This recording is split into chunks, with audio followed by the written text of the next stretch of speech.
औज़ुबिल्लाहिमिनश्शैतानिर्रजीम बिस्मिल्लाहिर्रहमानिर्रहीम अस्सलाम वालेकुम वरहमतुल्लाहि वबरकातुहू। Hello friend, hello FMS family. उम्मीद है कि आप सभी ठीक होंगे, खैर ऑफिस के साथ होंगे। एक बार फिर आपको वीकली फोरकास्ट में हम वेलकम करते हैं और ये वीक स्टार्ट हो रहा है 10 मार्च 2025 से लेके 14 मार्च 2025 तक। और इस वीक में हम फोरकास्ट करने वाले कि गोल्ड के ऊपर ऐसे कौन से इंपॉर्टेंट लेवल्स है जहां से हमें अपॉर्चुनिटी मिल सकती है। इसके अलावा हम सीओटी रिपोर्ट को भी देखेंगे, साथ में जियोपॉलिटिकल एक रिपोर्ट को भी शामिल करेंगे। और इसके अलावा आने वाले टाइम में प्रेडिक्शंस के ऊपर बात करेंगे और ऐसा कौन सा इवेंट है जो कि मार्केट के ऊपर असरअंदाज होने वाला है, उसको भी हम डिस्कस करने वाले हैं। जुड़े रहे हमारे साथ। मैं हूं इरफाक अहमद साकी और आप देख रहे हैं ईएफएमएस ट्रेड। मिलते हैं इस ब्रेक के बाद।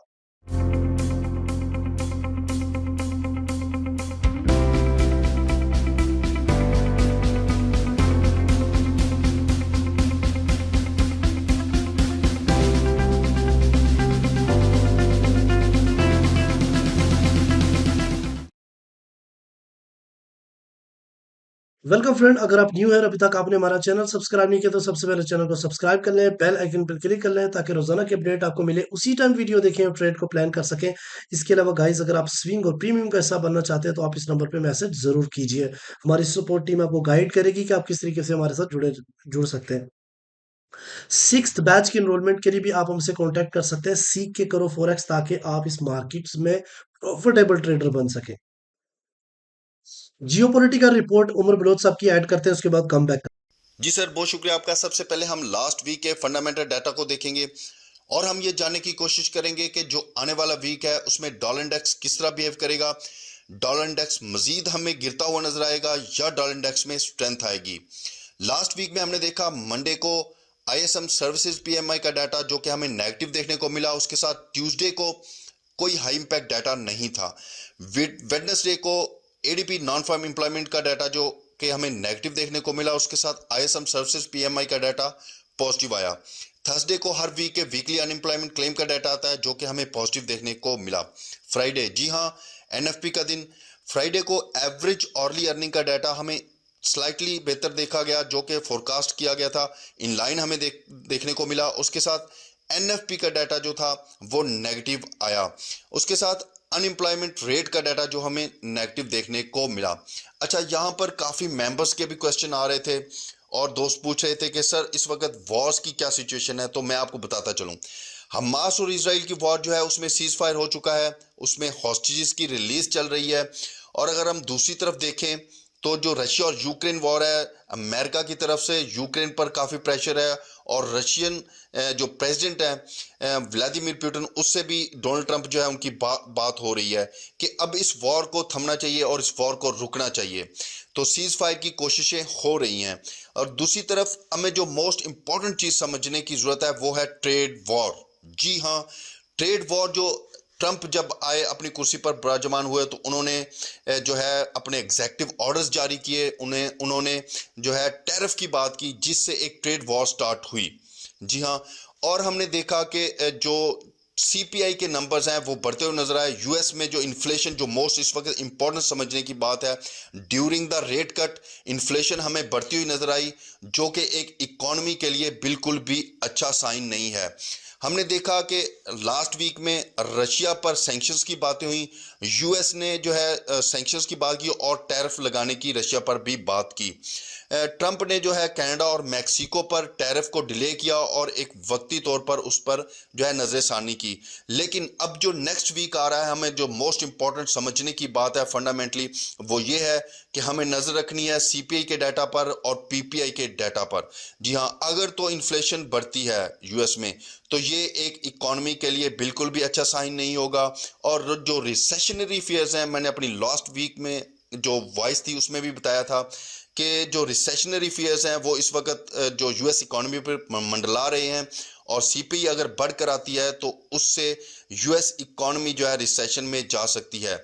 और पीपीआई का डाटा भी मोस्ट इंपॉर्टेंट है नेक्स्ट वीक में। और डॉलर इंडेक्स जो है इसी पर अपनी नेक्स्ट जो मंजिल है वो अपनी तय करेगा।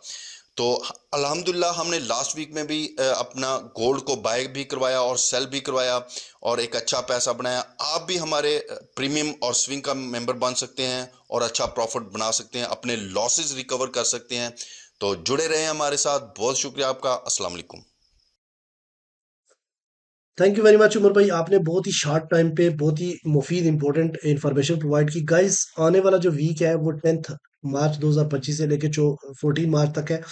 मंडे वाले दिन कोई बड़ी खबर नहीं है। ट्यूसडे वाले दिन जॉर्ज जॉब्स ओपनिंग का डाटा है जो कि काफी इंपॉर्टेंट है। वेनसडे वाले दिन मेरी और आपकी फेवरेट न्यूज है 4:30 पे, और ये भी बताता चलूं कि आने वाले वीक में जो यूएस सेशन है वो 1 घंटा पहले स्टार्ट होगा, 4 बजे स्टार्ट होगा। और कोर सीपीआई का डाटा है, कोर सीपीआई मंथली का, कोर सीपीआई का ईयरली का डाटा है। और इसकी इंफॉर्मेशन के अपने इस पे ऊपर काम कैसे करना है, ये मेरी एक वीडियो बनी हुई है, वो भी आप प्ले लिस्ट में जाके देख सकते हैं। इसके अलावा गाइस थर्सडे वाले दिन अगर आप देखें तो कोर पीपीआई का डाटा है, PPI monthly data, unemployment claims है। और फ्राइडे वाले दिन आपको कंज्यूमर सेंटिमेंट्स का और इन्फ्लेक्शन एक्सपेक्टेशन का डाटा मिलेगा। गाइस ये आपके सामने अपडेटेड सीओटी रिपोर्ट है। अगर सीओटी रिपोर्ट को देखें जो कि 4 मार्च 2025 में अपडेट हुई है, जिसका कोड 08869 है। इसमें जो इंटरेस्ट रेट है वो 22,000 डिक्रीज हुआ है, और 4,99,270 तक जा पहुंचा है अब गोल्ड का इंटरेस्ट। ठीक है, यहाँ पे अगर आप डिस्कस करें नॉन कमर्शियल एक्टिविटी जो कि काफी ज्यादा इंपॉर्टेंट है, इन्हीं के ऊपर फोकस करना चाहिए, तो 13,000 से ज्यादा जो कॉन्ट्रैक्ट है वो लॉन्ग से एग्जिट हो चुके हैं। और रेशियो जो है ना वो 62% पे है। और यहाँ पे अगर आप देखें तो शॉर्ट के अंदर जो है ना वो 4500 प्लस ऐड हुए हैं, और ये 11% से 12.2% पे पहुंच गया। ठीक है, स्टिल हम डिस्कस करेंगे आगे के इसका इफेक्ट क्या पड़ सकता है जिसकी। और अगर कॉइन कोडेक्स की पे जाएं तो ये बता रहा है कि आने वाले 5 दिन के अंदर जो अगला वीक है उसमें मार्केट रेंज बाउंड रहने के चांसेस है। तो हम भी देखते हैं कि टेक्निकली कि क्या मार्केट ऐसा बिहेव करेगी। तो सबसे पहले हम चलते हैं डीएक्सवाई के ऊपर। उससे पहले यूएस 10 ईयर्स ओल्ड के बारे में बात करूंगा मैं आपके सामने। यहाँ पे देखें गाइस, तो 10 ईयर्स ओल्ड में ये मैंने H4 के ऊपर ऑलरेडी एक पाथ ड्रा किया था। एग्जैक्टली मार्केट उस तरीके से चली। अब मार्केट ने H4 के ऊपर एक डिमांड जोन के ऊपर एक बुलिश इनगल्फिंग बनाई है। इसका रीटेस्ट करके मार्केट अगेन आने वाले टाइम में मार्केट अपसाइड की तरफ जा सकती है। यानी कि पहले 2 दिन तो DXY और यूएस 10 ईयर्स आपको बुलिश नजर आएंगे। ठीक है, सीपीआई में माइट भी पॉसिबल कि मार्केट दोबारा से अपने डाउन साइड की तरफ जाए। ये डिपेंड करता है सीपीआई के डाटा के ऊपर।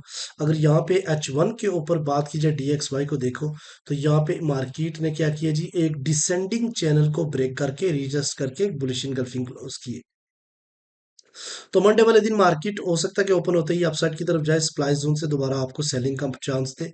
ठीक है, और अगर हम यहाँ पे बात करें H4 चार्ट के ऊपर, तो मार्केट ब्रेकआउट के बाद दो बड़े फेयर वैल्यू गैप बना चुके हैं। इसको मार्केट फील कर सकती है, और अगेन जो है ना मार्केट सीपीआई के 2 दिन अगर नेगेटिव डाटा आता है तो फिर गिरेगी, अदरवाइज अगेन अपसाइड की तरफ इस जोन की तरफ जा सकती है।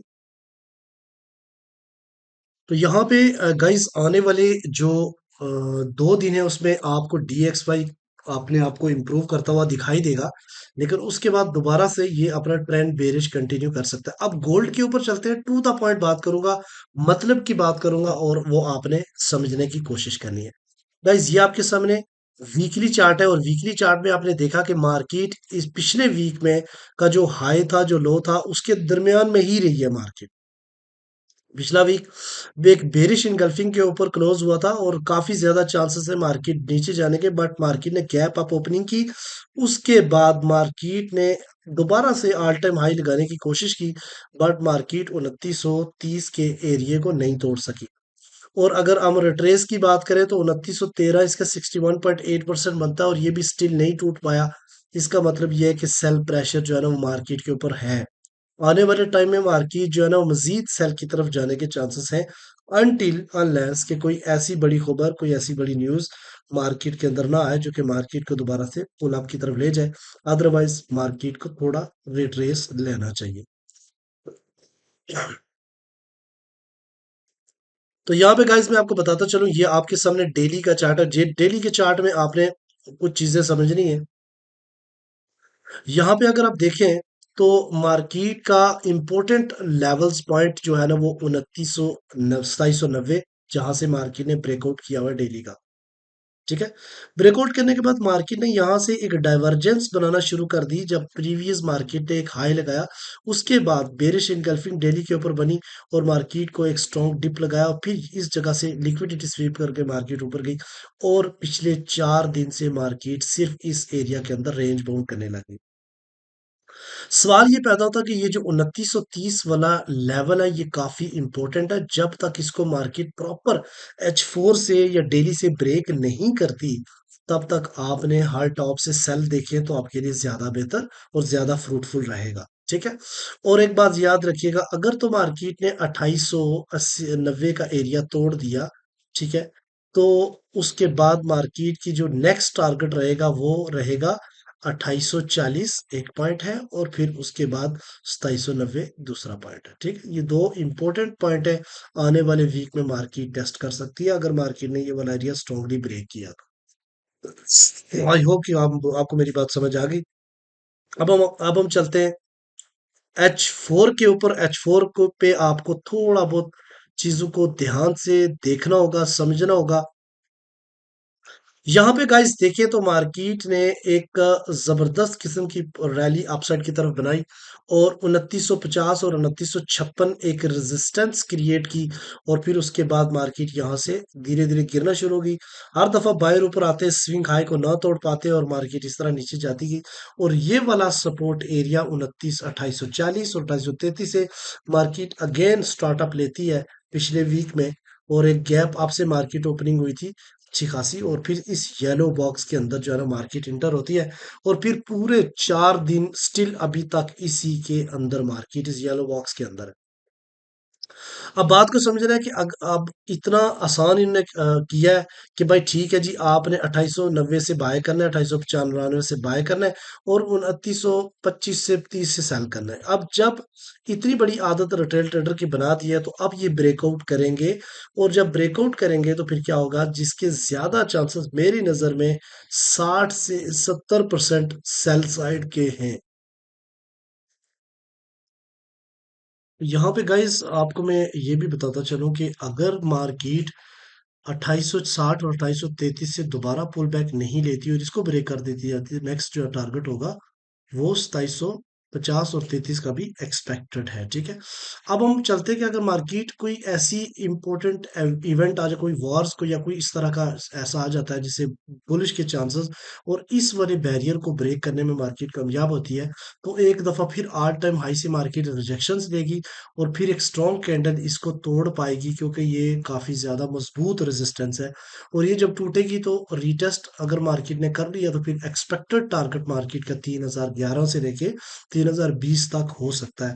तो डेली की वीडियो इंशाल्लाह बनाएंगे तो उसमें आपकी मजीद रहनमाई करेंगे। इसी तरीके से सपोर्ट करते रहे, जुड़े रहे EFMS ट्रेड के साथ। अस्सलाम वालेकुम, गुड बाय।